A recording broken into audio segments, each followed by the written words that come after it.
अस्सलाम वालेकुम, नमस्ते, सत श्री अकाल। मैं ये उस्ताद उन्होंने कुछ कलाम पढ़ना, उस तो पहले मैं दो तीन गल्लां करनियां। नंबर एक कि ਤੁਹਾਨੂੰ ਕਿਸੇ ਨੂੰ ਪਤਾ ਹੈ ਕਿ ਕਾਣੀ ਵੰਡ ਕੀ ਸੀ ਤੇ ਕਾਣੀ ਵੰਡ ਨਾਲ ਹੋਇਆ ਕੀ ਸੀ। ਕਾਣੀ ਵੰਡ ਹਿੰਦੁਸਤਾਨ, ਪਾਕਿਸਤਾਨ ਤੇ ਪੰਜਾਬ ਖਾਸ ਕਰ ਦੋ ਟੋਟੇ ਚੀਰਿਆ ਸੀ। ਇੱਕ ਚੀਰ ਕੇ ਤੇ 20 ਲੱਖ ਖਵਾਤੀਨ ਥਾ ਪੰਜਾਬ ਦਾ, ਮੁਸਲਮਾਨ ਸਿੱਖਾ, ਹਿੰਦੂ ਸਿੱਖਾ, ਸਿੱਖ ਸੀ। ਇਨਸਾਨ ਨਹੀਂ, ਤਿੰਨੋਂ ਹੀ ਇਨਸਾਨ, ਇੱਕੋ ਹੀ ਨਸਲ ਆ, ਇੱਕੋ ਜਗ੍ਹਾ ਦੇ ਰਹਿਣ ਵਾਲੇ। ਇੱਕ ਦੂਸਰੇ ਨਾਲ ਲੜ ਪਏ, ਕੁੱਤਿਆਂ ਤਰ੍ਹਾਂ ਇੱਕ ਦੂਸਰੇ ਨਾਲ ਲੜ ਪਏ। ਜਿਹੜਾ ਲੜਾਉਣ ਵਾਲਾ ਉਹਨੂੰ ਉਹ ਪਿੱਛੇ ਤਮਾਸ਼ਾ ਵੇਖਣ ਡਿਆ, ਡੋਰੀਆਂ ਲਾਉਣ ਡਿਆ। ਸਾਨੂੰ ਨਹੀਂ ਪਤਾ ਸੀ ਕੌਣ ਮਾਰ ਰਿਹਾ, ਕਿਹਨੂੰ ਮਾਰ ਰਿਹਾ, ਕਿਉਂ ਮਾਰ ਰਿਹਾ। ਇਹ ਕਾਣੀ ਵੰਡ ਦੀ ਕਹਾਣੀ ਇਹ ਦੱਸਣਗੇ ਕਿ ਕਾਣੀ ਵੰਡ ਦੇ ਕਿੰਨੇ ਦੁੱਖ ਨੇ ਤੇ ਕਿੱਦਾਂ ਤੇ ਹੋਈ ਕੀ ਸੀ। ਤੇ ਹੁਣ ਮੈਂ ਤੁਹਾਨੂੰ ਦੱਸਿਆ ਵੀ ਬਚ ਜਾਓ, ਪਿੱਛੇ ਜੋ ਹੋਣਾ ਸੀ ਹੋ ਗਿਆ। ਹੁਣ ਤੁਸੀਂ ਇੱਕ ਨਵੀਂ ਕਹਾਣੀ ਸ਼ੁਰੂ ਹੋ ਗਈ ਹੈ ਪੰਜਾਬ ਦੇ ਵਿੱਚ। ਬਦਬਖਤ ਅਸੀਂ ਲੋਕ ਪੰਜਾਬੀ ਜਿਹੜੇ ਆ, ਅਸੀਂ ਮਾਂ ਦੇ ਵਫਾਦਾਰ ਨਹੀਂ ਹੈ। ਦੇਖੋ ਗੱਲ ਦੁਨੀਆ ਦੇ ਮੈਨੂੰ ਕੌਮ ਦੱਸੋ ਜਿਹੜੀ ਬਗੈਰ ਆਪਣੀ ਮਾਂ ਬੋਲੀ ਤੋਂ ਬਗੈਰ ਤਰੱਕੀ ਕੀਤੀ ਹੋਵੇ। ਦੁਨੀਆ ਤੇ ਕੋਈ ਕੌਮ ਨਹੀਂ ਹੈ ਅੱਜ ਤੱਕ ਹੈ। ਤੇ ਤੁਸੀਂ ਪੜ੍ਹੇ ਲਿਖੇ ਹੋ, ਜਰਾ ਮੈਨੂੰ ਦੱਸ ਦੇਣਾ ਕਿਹੜੀ ਨੇ ਤਰੱਕੀ ਕੀਤੀ। ਸਾਰੀਆਂ ਕੌਮਾਂ ਆਪਣੀ ਮਦਰ ਟੰਗ ਮਾਂ ਬੋਲੀ ਦੀ ਵਜ੍ਹਾ ਨਾਲ ਤਰੱਕੀਆਂ ਕਰਦੀਆਂ, ਕਿਉਂਕਿ ਜਿਹੜਾ ਬੱਚਾ ਹੈ ਜਦੋਂ ਜੰਮਦਾ ਉਹ ਮਾਂ ਕੋਲੋਂ ਸੁਣਦਾ ਹੈ, ਉਹ ਗੱਲ ਉਹਨੂੰ ਛੇਤੀ ਸਮਝ ਆਉਂਦੀ। ਸਾਡੇ ਜਿਹੜੀਆਂ ਨਾ ਬਾਹਰ ਪੜੀ ਤੇ ਵਕਤ ਨੂੰ ਫੜੀ, ਸਕੂਲ ਭੇਜਣ ਤੋਂ ਪਹਿਲਾਂ ਮਾਵਾਂ ਕਹਿੰਦੀਆਂ ਹੈਂਡ ਧੋ ਲਿਆ ਆਪਣੇ, ਸੋਪ ਕਰ ਲਿਆ ਆਪਣੇ। ਸ਼ਰਮ ਹੀ ਨਹੀਂ ਸਾਡੇ ਉਹ ਕੁੜੀਆਂ ਮਾਵਾਂ ਦਾ ਮੈਂ ਨਹੀਂ ਕਸੂਰ ਕੱਢਦਾ, ਉਹ ਤੇ ਉਹਨਾਂ ਨੂੰ ਪਤਾ ਹੀ ਇਹਦਾ ਹੁੰਦਾ। ਉਹ ਵੀ ਪੜ੍ਹੀਆਂ ਲਿਖੀਆਂ ਨੇ, ਮਤਲਬ ਮਾਸਟਰ ਕੁੜੀਆਂ ਜਿਹੜੀਆਂ ਨੇ ਉਹ ਵੀ ਆਪਣੇ ਬੱਚਿਆਂ ਨਾਲ ਉਰਦੂ ਬੋਲਣ ਡਈਆਂ ਹੁੰਦੀਆਂ। ਅੰਗਰੇਜ਼ੀ, ਉਰਦੂ ਸਾਡੀ ਮਦਰ ਟੰਗ ਹੈ, ਜਦੋਂ ਉਰਦੂ ਤੋਂ ਬਿਲਾਵੇ ਉਰਦੂ ਬੋਲੋ। ਉਹ ਭੈੜੀ ਏਡੀ ਲੋਹਰੀ ਉੱਡੀ ਤੇ ਆਪਣਾ ਸਰਾਇਕੀ ਇਲਾਕੇ ਦੀ ਤੇ ਲਾਹੌਰ ਦੀ ਤੇ ਗੁਜਰਾਤ ਦੀ ਪਤਾ ਨਹੀਂ ਕਿੱਥੇ ਭੈੜੀ ਸਿਆਲਕੋਟ ਭੈੜੀ ਉਰਦੂ ਬੋਲ ਕੇ ਕਹਾਂ ਜਾ ਰਹੇ ਹੋ ਕਿੱਥੇ क्या कर रहे हो तुम? की तमाशा डा रहे हो अपना आप? लोग देखते नहीं तुम? लोग पागल ने, लोगों को पता है बेगैरत हो चुका आंदा बंदा जो अपनी मां नाल वफादार नहीं करता। मैं की लैके जाना, मैं क्यों करन दिया? मैनू कोई तकलीफ, मैं तो 85 साल का हो गया, मेरे बच्चे अलहमदुल्ला बाहर पंजाबी बोलते। और मैं जो मैं किसी वेले भी टुरया जावांगा, मैं तो एंड ते खलोता, मैं तो इशारा जेड़े वेले रब कहेगा ऐ इशारा करके बिस्मिल्लाह, मैं तो तैयार बैठा। चिट्टे कपड़े पाउना, इन्हें चिट्टे कपड़े मैं चले चलते तुहाडे वास्ते दिया, तुहाडियां नस्लां वास्ते दिया। तुहाडियां अगला तुसीं एक अपनी नस्ल नूं एक जबान तो महरूम ना करो, एक एडिशन लैंगुएज तो ना महरूम करो, उन्हां दा बेड़ा गर्क ना करो, उन्हां दी विरासत ना खोवो। वो अगर 10 बोलियां बोलदे ते 11वीं पंजाबी बोलदे ते पंजाबी मां बोली बोलदे ते उन्हां दी 11वीं तुसीं खो के की कर रहे हो? देखो तुहाडा हिसाब बड़ा तलब होना। तुसीं समझदे ये दीनी दीनी आ।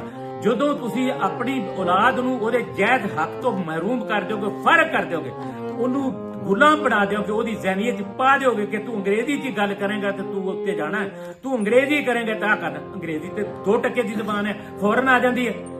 ਪੰਜਾਬੀ ਬਹੁਤ ਵੱਡੀ ਜ਼ਬਾਨ ਹੈ, ਦੁਨੀਆ ਦੀਆਂ ਬਹੁਤ ਵੱਡੀਆਂ ਜ਼ਬਾਨਾਂ ਚੋਂ ਜ਼ਬਾਨ ਹੈ ਤੇ ਪੁਰਾਣੀ ਵੀ ਹੈ। ਤੇ ਤੁਸੀਂ ਆਪਣੀ ਜ਼ਬਾਨ ਮਾਂ ਬੋਲੀ ਬੋਲੋ ਤੇ ਉਹਨਾਂ ਨੇ ਇਹ ਤੁਹਾਡੀ ਮਾਂ ਬੋਲੀ ਨਾ ਬੋਲਣ ਦੀ ਵਜ੍ਹਾ ਨਾਲ ਜਿਹੜੇ ਭੁਗਤੀ ਬੈਠੇ ਉਹ ਤੇ ਭੁਗਤ ਲੈ। ਹੁਣ ਮੈਂ ਗਾਂ ਦੀ ਤੁਹਾਨੂੰ ਗੱਲ ਦੱਸਦਾ ਕਿ ਇਹ ਤੁਹਾਨੂੰ ਦੱਸਣਗੇ ਹੁਣੇ ਕਿ ਇਹ ਕੀਤਾ ਕੀ ਹੈ। ਇਹ ਕਾਣੀ ਵੰਡ 47 ਕਿਉਂ ਹੋਈ ਆ? ਇਸੇ ਵਾਸਤੇ ਹੋਈ ਆ। ਅੱਜ ਤੋਂ ਬਾਅਦ ਤੋਬਾ ਕਰ ਲਓ, ਆਪਣੇ ਬੱਚਿਆਂ ਨੂੰ ਆਪਣੀ ਮਾਂ ਨਾਲ ਵਫਾ ਕਰੋ, ਆਪਣੇ ਬੱਚਿਆਂ ਦਾ ਬੱਚਿਆਂ ਨੂੰ ਵਿਰਾਸਤ ਦਿਓ, ਇੱਕ ਐਡੀਸ਼ਨਲ ਲੈਂਗੁਏਜ ਖੋ ਨਾ, ਡਾਕਾ ਨਾ ਮਾਰੋ। ਤੇ ਹੁਣ ਜਰਾ ਸੁਣੋ ਕਿ ਕਾਣੀ ਵੰਡ ਸੀ ਕੀ ਤੇ ਕਾਣੀ ਵੰਡ ਨੇ ਕੀਤਾ ਕੀ। ਉਸਤਾਦ ਜੀ ਦੱਸੋ ਜਰਾ।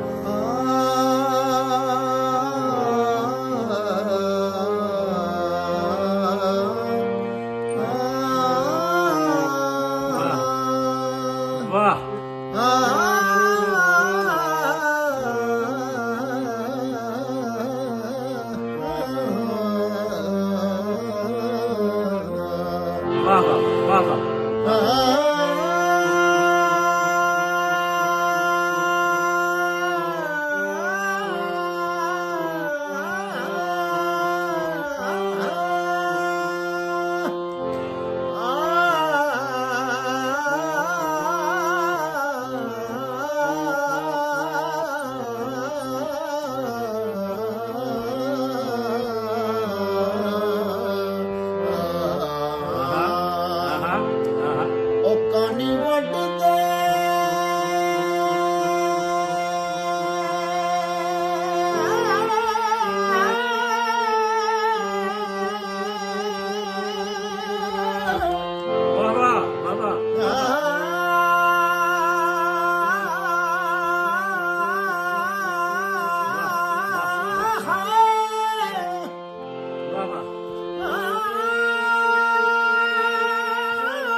ਕਾਣੀ ਵੱਢਦੇ ਆਰਾਟਾਂ ਥੱਲੇ ਦੱਬੇ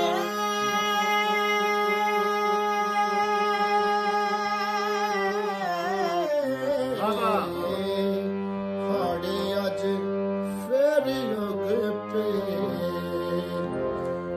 ਪਏ ਹਾੜੇ ਅੱਜ ਫੇਰ ਉਗ ਪਏ ਉਹ ਫੇਰ ਉਗ ਪਏ ਉਗ ਪਏ ਉਗ ਪਏ ਉਗ ਪਏ ਵਾਹ ਵਾਹ ਵਾਹ ਉਹ ਕਾਣੀ ਵੱਢਦੇ ਆਰਾਟਾਂ